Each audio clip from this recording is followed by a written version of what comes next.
அஸ்ஸலாமு அலைக்கும் வரஹ்மத்துல்லாஹி வபரகாத்துஹு. இன்னல் ஹம்தலில்லாஹ் நஹ்மதுஹு வ நஸ்தஈனுஹு வ நஸ்தக்ஃபிருஹு வ நஊது பில்லாஹி மின் ஷுரூரி அன்ஃபுஸினா வ மின் ஸய்யிஆத்தி அஅமாலினா. மை யஹ்திஹில்லாஹு ஃபலா முதில்ல லஹு வ மை யுத்லில்ஹு ஃபலா ஹாதிய லஹு. அஷ்ஹது அல்லா இலாஹ இல்லல்லாஹு வஹ்தஹு லா ஷரீக லஹு வ அஷ்ஹது அன்ன முஹம்மதன் அப்துஹு வ ரசூலுஹு அம்மா பஅத். ஃபகத் கால அல்லாஹு தஆலா ஃபில் குர்ஆனில் அலீம் வல் ஃபுர்கானில் மஜீத். அஊது பில்லாஹி மினஷ் ஷைத்தானிர் ரஜீம். பிஸ்மில்லாஹிர் ரஹ்மானிர் ரஹீம். யா அய்யுஹன் நாஸ் இத்தகு ரப்பக்குமுல்லதீ ஹலககும் மின் நஃப்ஸின் வாஹிதா وخلق منها زوجها وبث منهما رجالا كثيرا ونساء واتقوا الله الذي تساءلون به والأرحام إن الله كان عليكم رقيبا. يا أيها الذين آمنوا اتقوا الله وقولوا قولا سديدا يصلح لكم أعمالكم ويغفر لكم ذنوبكم ومن يطع الله ورسوله فقد فاز فوزا عظيما. يا ايها الذين امنوا اتقوا الله حق تقاته ولا تموتن الا وانتم مسلمون. قال نبينا صلى الله عليه وسلم ان اصدق الحديث كتاب الله واحسن الهدي هدي محمد صلى الله عليه وسلم شر الأمور محدثاتها وكل محدثة بدعة وكل بدعة ضلالة وكل ضلالة في النار. எல்லாம் அல்ல அல்லாஹ் சுப்ஹானஹு வ தஆலாவின் நல்லடியார்களே, அல்லாஹுவின் மாபெரும் கருணையினால் புனித ஜும்மா தொழுகைக்காக இங்கே நாம் ஒன்று கூடியிருக்கின்றோம். அந்த வல்ல நாயனின் சாந்தியும் சமாதானமும் நம் உயிரினும் மேலான நபிகள் பெருமானார் ஸல்லல்லாஹு அலைஹி வஸல்லம் அவர்கள் மீதும், அன்னாரை பின்பற்றி வாழ்ந்த சத்திய சஹாபாக்கள், தாபிஈன்கள், தபோ தாபிஈன்கள், இந்த ஏகத்துவ கொள்கையை உலகமெங்கும் எடுத்து சொல்லிய நல்ல அறிஞர்கள் அனைவர் மீதும், குறிப்பாக இங்கே அமர்ந்திருக்கக்கூடிய நம் அனைவர் மீதும் என்றென்றும் நின்று நிலவட்டுமாக என்று பிரார்த்தித்தவனாக, பெண்ணியம் போற்றிய கண்ணிய தூதர் என்ற தலைப்பில் ஒரு சில முக்கியமான செய்திகளை, பெண்கள் சம்பந்தமாக மார்க்கம் சொல்லக்கூடிய நபிகள் நாயகம் ஸல்லல்லாஹு அலைஹி வஸல்லம் அவர்கள் சொன்ன பொன்மொழிகளை நாம் சரியான முறையில் உள்வாங்கிக் கொண்டு, பெண்களுக்கு இந்த மார்க்கம் எவ்வளவு பெரிய ஒரு கண்ணியத்தை வழங்கி இருக்கிறது, எவ்வளவு பெரிய அந்தஸ்தை வழங்கி இருக்கிறது, எவ்வளவு பெரிய உரிமைகளை வழங்கி இருக்கிறது என்பதையெல்லாம் நாம் அறிந்து கொள்ள வேண்டும். அதுபோல பெண்கள் சம்பந்தமாக நபி ஸல்லல்லாஹு அலைஹி வஸல்லம் அவர்கள் சொன்ன சில முக்கியமான செய்திகளையும் நாம் அறிந்து கொண்டு, அதன் அடிப்படையில் நம்முடைய வாழ்க்கை துணையாக இருக்கக்கூடிய பெண்கள், பெற்றோராக இருக்கக்கூடிய தாய்மார்கள், சகோதரிகளாக இருக்கக்கூடிய அக்கா தங்கச்சிமார்கள் எல்லாத்தையும் மார்க்கத்தினுடைய வழியில் நின்று பேணக்கூடிய ஒரு பாக்கியத்தை அல்லாஹ் நமக்கு தரணும். என்ற பெண்கள் இன்னைக்கு பல்வேறு அடக்குமுறைக்கு இன்றைக்கும் ஆளாக்கப்படுகிறார்கள், உள்ளாக்கப்படுகிறார்கள். 1400 ஆண்டுகளுக்கு முன்னாடி நிலைமையை நீங்கள் யோசித்து பார்த்தால் நம்ம கற்பனை கூட பண்ண முடியாத அளவுக்கு இருந்தது. கடந்த ஒரு 5 வருஷம் 10 வருஷத்துக்கு முன்னாடி கூட பெண்கள் கணவன் இறந்து விட்டால் கணவனோடு சேர்த்து பெண்களையும் உயிரோடு கொளுத்தக்கூடிய, புதைக்கக்கூடிய, எரிக்கக்கூடிய வழக்கமெல்லாம் சதி என்ற பெயரில் இந்தியாவிலேயே பல்வேறு இடங்கள்ல இருந்தது. அது மாதிரி வரதட்சணை என்ற கொடுமையின் காரணமாக கருவுலேயே பெண் குழந்தைகள் அழிக்கப்பட்ட செய்திகள், பிறந்த பெண் குழந்தை என்று தெரிந்ததுக்கு அப்புறம் பிறந்த உடனே கள்ளிப்பால்களை ஊற்றி கொன்ற செய்திகளை எல்லாம் நம்ம கடந்த சில வருடங்களுக்கு முன்னாடி நம்ம பார்த்திருப்போம், செய்தித்தாள்கள்ல படிச்சிருப்போம். ஆனா அன்றைய காலம் என்பது எப்படியாப்பட்ட ஒரு காலமாக இருந்தது. பொதுவாக பெண்களை என்றாலே ஒரு போகப் பொருளாகவும், அது மாதிரியாக ஒரு அடிமைத்தனத்திற்கு உரித்தானவர்களாகவும் கருதி கொண்டிருந்த காலகட்டத்திலேயே பெண்கள் என்பவர்கள் கண்ணியமானவர்கள், அவர்கள் முக்கியமானவர்கள், ஆணிலிருந்து வெளியானவர்கள் என்ற செய்திகளை எல்லாம் நபிகள் நாயகம் ஸல்லல்லாஹு அலைஹி வஸல்லம் அவர்கள் போதித்து பெண்களுடைய கண்ணியத்தை தன்னுடைய கடைசி ஹஜ்ஜில் முதற்கொண்டு தெளிவாக பிரகடனப்படுத்தி இந்த பெண்களுக்கு என்ற ஒரு கண்ணியத்தை வழங்கிட்டு போனார்கள். நபிகள் நாயகம் ஸல்லல்லாஹு அலைஹி வஸல்லம் அவர்கள் ஏகத்துவ பிரச்சாரத்தை செய்வதற்கு முன்னாடி பெண் குழந்தைகளை உயிரோடு புதைக்கக்கூடிய ஒரு கலாச்சாரமும் இருந்தது. அதே மாதிரி பெண் குழந்தை பிறந்து விட்டால என்னமோ நமக்கு ஒரு துர்பாக்கியம் நகர்ந்து விட்டது, ஏதோ நம்ம ஒரு அசிங்கத்தை சுமந்து விட்டோம் என்ற அடிப்படையில் வெற்றி தலகுனிஞ்சு போகக்கூடிய காட்சிகளை எல்லாம் தன்னுடைய முகங்கள் கருத்து விட்டு அவர்கள் எங்கே போய் ஒளிவது என்றெல்லாம் போனார்கள் என்ற செய்தியெல்லாம் குர்ஆன் சொல்கிறது. புஸ்ஸிர அஹதுஹும் ஃபில் உன்தா லல்ல வஜ்ஹுஹு முஸ்வத்தா. பெண் குழந்தை பிறந்து விட்ட நற்செய்தி அவர்களுக்கு சொல்லப்பட்டால் அவர்களுடைய முகங்கள் எல்லாம் கருத்து விடுகின்றன, அவர்கள் என்னது தலைமறைவாவதற்கு முயற்சி செய்கிறார்கள் என்றெல்லாம் அல்லாஹ் சொல்றான்.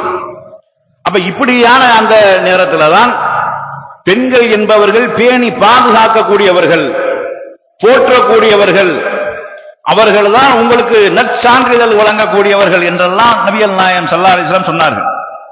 உங்கள சிறந்தவர் யார் என்றால் உங்கள் மனைவியிடத்தில் யார் சிறந்தவரோ அவர்தான் உங்களில் சிறந்தவர். ஆனா அதுக்காக நம்மளுடைய மனைவிமார்கள் நம்மளுக்கு சர்டிபிகேட் கொடுக்க மாட்டாங்க. ஏன் கொடுக்க மாட்டாங்க? அவங்க கேட்கறதெல்லாம் வாங்கி கொடுத்துக்கிட்டே இருந்தா தான் கொடுப்பாங்களே ஒழிய ஒரு நாளைக்கு வாங்கி கொடுக்காட்டா கொடுக்க மாட்டாங்க.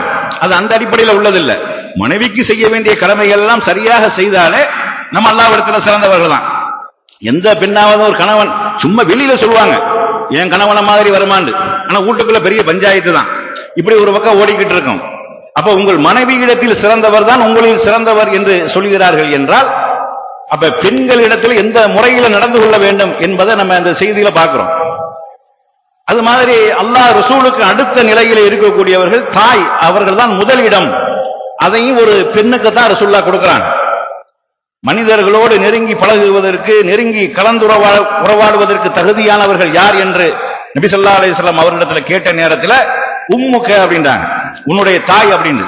சும்மா யார சூழல்லாம், பிறகு யார் என்று கேட்ட நேரத்திலையும் உம்முக அப்படின்றாங்க. மீண்டும் யார் என்று கேட்ட நேரத்திலையும் உன்னுடைய தாய் தான் என்று சொன்னார்கள். அப்ப நாலாவதாகத்தான் தந்தையை குறிப்பிடுகிறார்கள். ஒரு குழந்தையை பெற்று எடுப்பதில் அவ்வளவு ஒரு சிரமம் தாய்க்கு தான் இருக்கிறது. அதுக்கப்புறம் மரணிக்கிற வரையும் தூக்கி சுமப்பது தகப்பனாக இருந்தாலும் பெற்று எடுத்தல் என்பது சாதாரண விஷயம் இல்லை. அப்ப அந்த ஒரு கண்ணியத்தையும் அங்க என்ன செய்யப்படுது, நபிகள் நாயகம் ஸல்லல்லாஹு அலைஹி வஸல்லம் அவர்கள் அந்த பெண்களுக்கு என்ன செஞ்சாங்க, வழங்கினார்கள். அதுபோல உங்கள மகிழ்விக்கக்கூடிய நல்ல மனைவி தான் உங்களுக்கு கிடைத்த மிகப்பெரிய ஒரு பொக்கிஷம் தான்.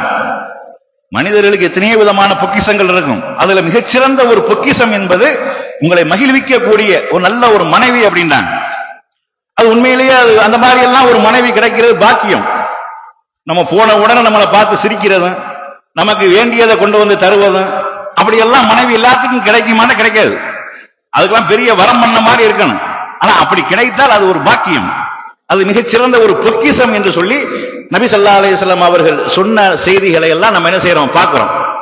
அதுபோல அந்த கணவன் மனைவி உறவுகள் விஷயமாக நபி ஸல்லல்லாஹு அலைஹி வஸல்லம் அவர்கள் ஆண்களுக்கு இட்ட கட்டளை என்ன, அது ரொம்ப ஒரு முக்கியமான ஒரு விஷயம்.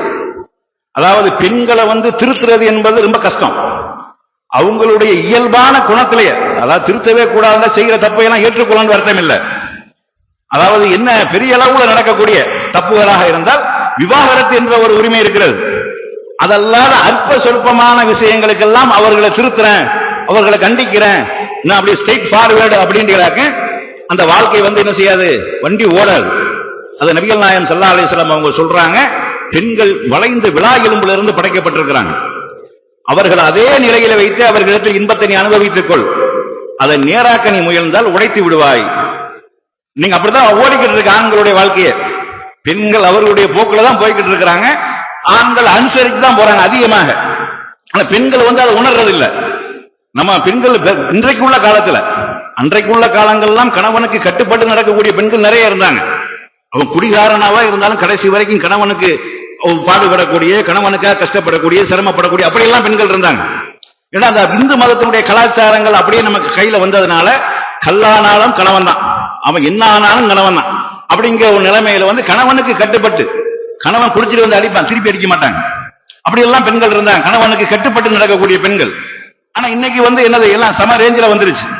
இன்னைக்கு ஆண்கள் தான் பயந்து வாழக்கூடிய ஒரு நிலைமையில அதிகமான இடங்கள்ல எல்லாத்தையும் அப்படி சொல்ல முடியாது. கட்டுப்பட்டு கணவனுக்கு கட்டுப்பட்டு இறைவனுக்கு அஞ்சி வாழக்கூடிய பெண்கள் நிறைய இருக்கிறாங்க. ஆனா அதிகமான பெண்கள் கணவனை தன்னுடைய கைக்கின் கீழ் வைத்து செயல்படக்கூடிய பெண்களாகத்தான் அதிகமா இருக்கிறாங்க. என்ன காரணம்? ஆண்கள் அவர்கள் வளைந்த எலும்பிலிருந்து படைக்கப்பட்டவர்கள். அதே நிலையில போனோம்னா நம்ம வாழ்க்கை தொடரும், இல்லைன்னா நம்ம வாழ்க்கை என்ன செய்ய கேள்விக்குறியாயிரும். ஆண்கள் பயப்படுறாங்க. அப்ப நபி ஸல்லல்லாஹு அலைஹி வஸல்லம் அவர்கள் சொன்னார்கள், அவர்கள் வளைந்த விலா எலும்பிலிருந்து படைக்கப்பட்டிருக்கிறாங்க, அவர்களை ஒரே அடியாக நிமிர்த்த நினைத்தால் உடைத்து விடுவாய். சில விஷயங்களை பைய சொல்லி திருத்தலாம், அப்படி திருந்தக்கூடியவங்களும் இருக்கிறாங்க. அது மாதிரி நபி ஸல்லல்லாஹு அலைஹி வஸல்லம் அவர்கள் கடைசி ஹஜ்ஜில சொன்ன மிக முக்கியமான உபதேசம் என்பது பெண்கள் விஷயத்தில் அல்லாஹ்வை நீங்கள் பயந்து கொள்ளுங்கள்.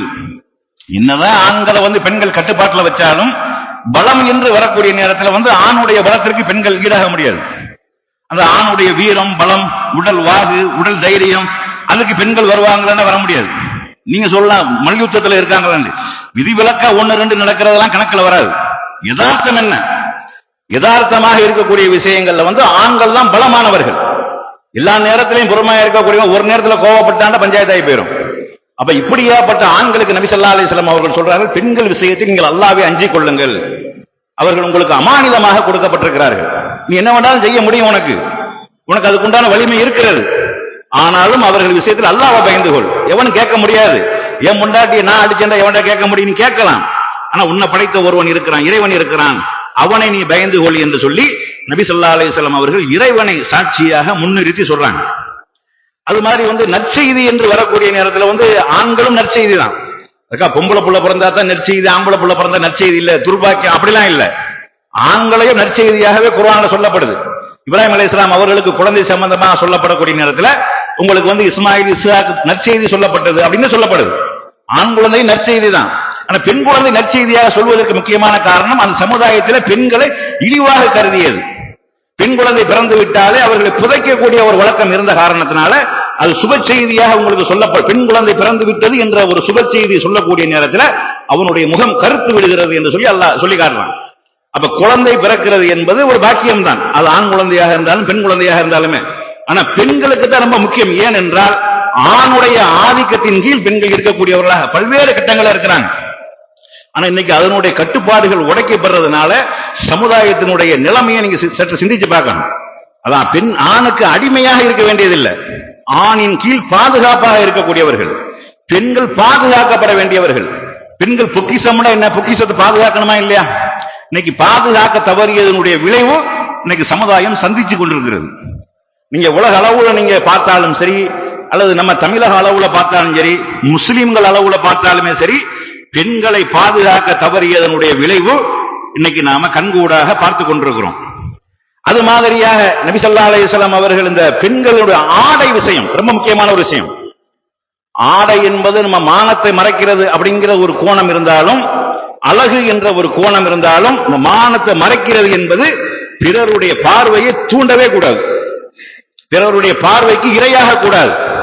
இன்னைக்கு ஆடை அணிகிறோம்ங்கிற பேர்ல தன்னுடைய அங்க அவயங்களை எல்லாம், தன்னுடைய கன பரிமாணங்களை எல்லாம் வெளியே தெரியக்கூடிய வகையில் இறுக்கமான ஆடைகளை அணியக்கூடிய பெண்கள் அதிகமா இருக்கிறாங்க. இந்த மாதிரியாக இருக்கக்கூடிய நேரம் இதெல்லாம் எங்க சுதந்திரம், ஆடை நாங்க அணிகிறோம் அப்படின்னு நம்ம சர்வசாதாரணமா கடந்து போறாங்க. அது மாதிரி இளம் பெண்கள், பருவ வயது அடைந்த இளம் பெண்கள் டிஷர்ட்டுகளை அணிந்து கொண்டு, ஷார்ட்ஸுகளை அணிந்து கொண்டு சர்வசாதாரணமாக ரோட்ல உலா வருகிறார்கள். நீங்க இதெல்லாம் சும்மா ஆண்கள் பார்வையை நீங்க தாழ்த்திட்டு போக வேண்டியதானே, நீங்க ஏன் எங்களை பார்க்கிறீங்க இப்படி எல்லாம் கேட்கிறாங்க. எல்லாம் அந்த பார்வையெல்லாம் இருக்குன்னு சொல்றாங்க. அது யதார்த்தம் தான். ஆனால் நீ இருக்க வேண்டிய முறைப்படி இருந்தால், அதாவது இருக்கிறவன் ஒழுங்கா இருந்தா வெற்றுவன் ஒழுங்கா வெட்டுவான்னு சொல்லுவாங்களா இல்லையா? அப்ப நம்ம சரியான முறையில் இருந்தா தான் அடுத்தவர்களும் சரியாக இருப்பார்கள். பார்வையை தாழ்த்த வேண்டும் என்பது 2 பேத்துக்கு உண்டான கட்டளை தான். ஆனா ஆடை விஷயத்துல ஆண்களை விட பெண்களுக்கு ஏன் அந்த கூடுதல் முக்கியத்துவம் என்றால், பெண்கள் ஆண்களை ஈர்க்கக்கூடியவர்களாக இருக்கிறார்கள்.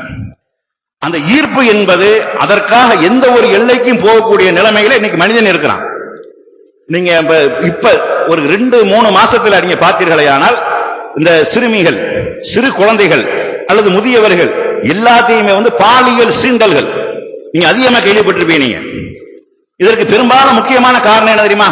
இந்த ஆடை குறைபாடு தான் முக்கியமான காரணம். இந்த ஆடை குறைபாடு முக்கியமான காரணமாக இருந்தால் அவன் தன்னுடைய இச்சையை தீர்த்து கொள்ள வழி இல்லாமல் அவன் தனக்கு எந்த ஒன்றை நாடினால் எந்த பிரச்சனையும் வராதோ, நம்மளை எதிர்த்து யார் நிற்க மாட்டார்களோ என்று அவன் தேடக்கூடியது குழந்தைகளை தேடுறான். இன்னைக்கு இன்டர்நெட் உலகம் வந்து செல்போன்கள் கையில், ஆண்ட்ராய்டு போன்கள் கையில் ஆனதுக்கு அப்புறம் அதிகமான இளைஞர்கள் கெட்டு குட்டி சேவரா போயிட்டாங்க. அவங்க பார்க்கக்கூடிய விஷயங்கள் முழுமையாக நல்லதே கிடையாது. 90% மோசமான விஷயங்கள் தான் பார்க்கிறாங்க. அவர்கள் தன்னுடைய இளமை பருவத்திற்கு தீனி தேடக்கூடிய செயல்களை தான் பார்த்து கொண்டிருக்கிறார்கள். இதனுடைய வெளிப்பாடு எங்கேயும் போக முடியாது, எதுவும் செய்ய முடியாது.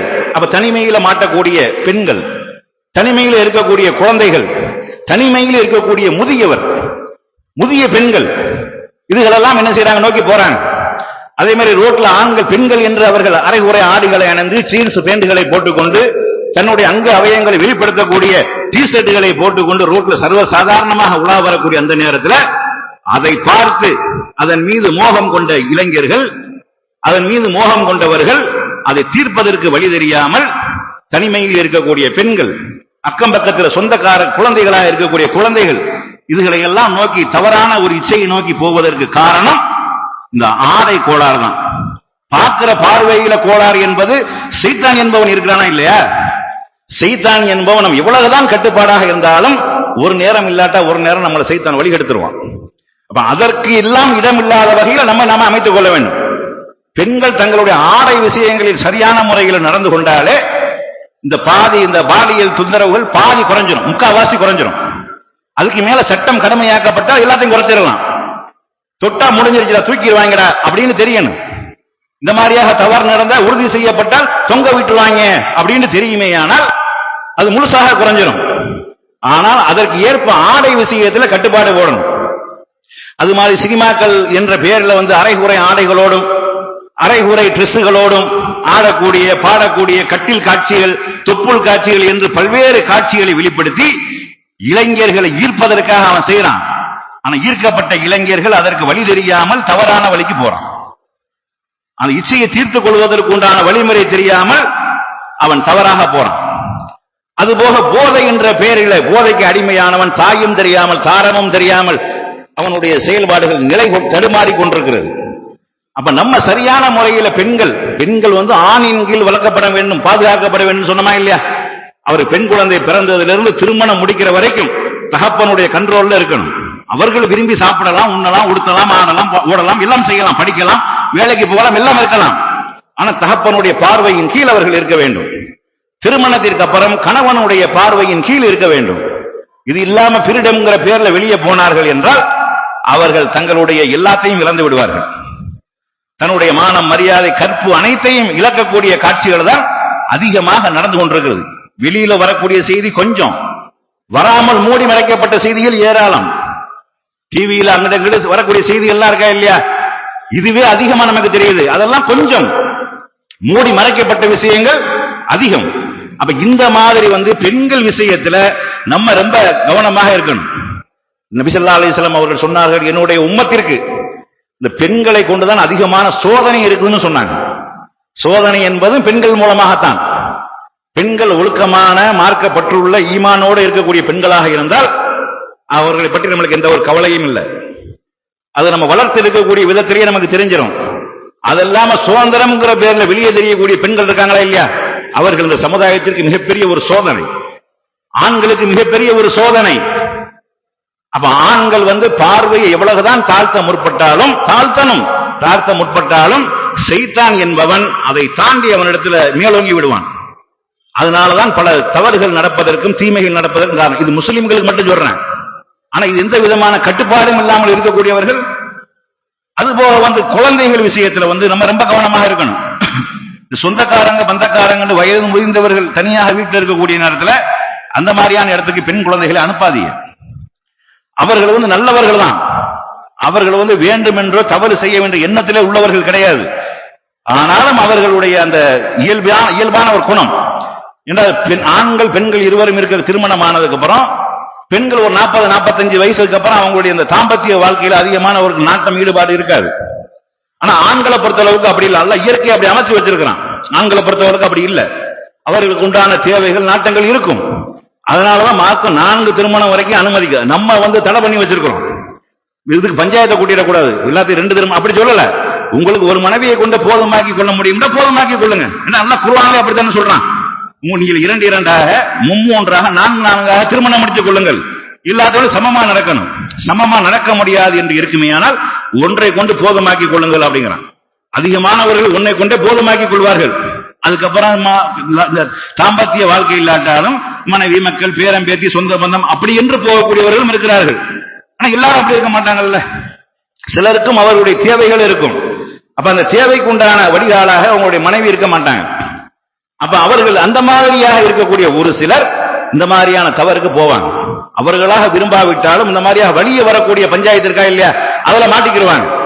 அப்ப அதனால தனிமையில் இருக்கக்கூடிய அதே மாதிரி வேற சொந்தக்காரவங்க தானே, மந்தக்காரவங்க தானே, அவங்க நெருங்கிய உறவு தான், அப்படி என்றெல்லாம் நினைத்து என்ன செய்யக்கூடாது, குழந்தைகளை தனிமையில அனுப்பக்கூடாது. இதுல எல்லாம் நம்ம ரொம்ப கவனமாக இருந்து என்ன செய்யணும், நம்ம செயல்பட வேண்டும். அதுபோக இந்த செல்போன் கலாச்சாரம் வந்ததுக்கு அப்புறம் நிறைய விஷயங்கள் தாறுமாறா போயிடுச்சு.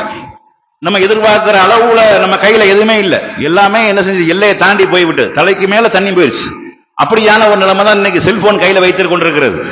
அது மாதிரி காலேஜ் படிக்கிறங்கிற பேர்ல செல்லக்கூடிய பெண்கள் அல்லாஹ்வை பயந்து கொள்ளணும். அவர்களுடைய ஆட்டம் பாட்டம் கூத்து கும்மாளங்கள் எல்லாம் சமூக வலைதளங்கள்ல பரவலாக நடந்து கொண்டிருக்கிறது. இதுகளெல்லாம் நீங்க யாருக்காக செய்கிறீர்கள்? நீங்க நாளைக்கு மறுமை என்று ஒன்று இருக்கிறது. இறைவன் உங்களுடைய விசாரிக்கக்கூடியவனாக, உங்களுக்கு தீர்ப்பு வழங்கக்கூடியவனாக இருக்கிறான். இந்த பயங்கள் அச்சங்கள் எல்லாம் இல்லாமல் என்ன செய்யறாங்க, இந்த மாதிரியாக செய்து கொண்டிருக்கிறார்கள். அதுபோக பெண்களுக்கு இஸ்லாம் வழங்கிய உரிமைகள் சில விஷயங்கள் இருக்கு. இது இன்னைக்கு நாங்க கொடுத்துட்டோம்னு சொல்றாங்க. ஆனா 1400 வருஷத்துக்கு முன்னாடி அது கொடுக்கப்பட்டிருக்கிறது. பெண்களுக்கு திருமண வாழ்க்கையை தேர்ந்தெடுக்கக்கூடிய உரிமை. தன் யாரை திருமணம் முடிக்க வேண்டும் என்று அவர்கள் விரும்புகிறார்களோ பெற்றோர்கள் அறிவுரை சொல்லலாம். அது சரியில்லை, குடும்பம் சரியில்லை, கணவன் அவன் புருஷனா வரக்கூடியவன் சரியில்லை, வேலை வெட்டி இல்லாம இருக்கிறான் அப்படி என்று அறிவுரை சொல்லலாமே ஒழிய பெண்கள் தான் திருமணத்துக்கு தனக்கு கணவனை தேர்ந்தெடுக்கக்கூடிய உரிமை பெண்களுக்கு கொடுக்கப்பட்டிருக்கிறது. நபி ஸல்லல்லாஹு அலைஹி வஸல்லம் அவங்கள்ட்ட ஒரு பெண்மணி போறாங்க, அல்லாஹ்வுடைய தூதரே, என்னுடைய சம்மதம் இல்லாம என்னுடைய பெற்றோர் திருமணம் முடித்து வைத்தாங்க, திருமணம் செல்லாதுன்றாங்க ரசூலுல்லாஹ்.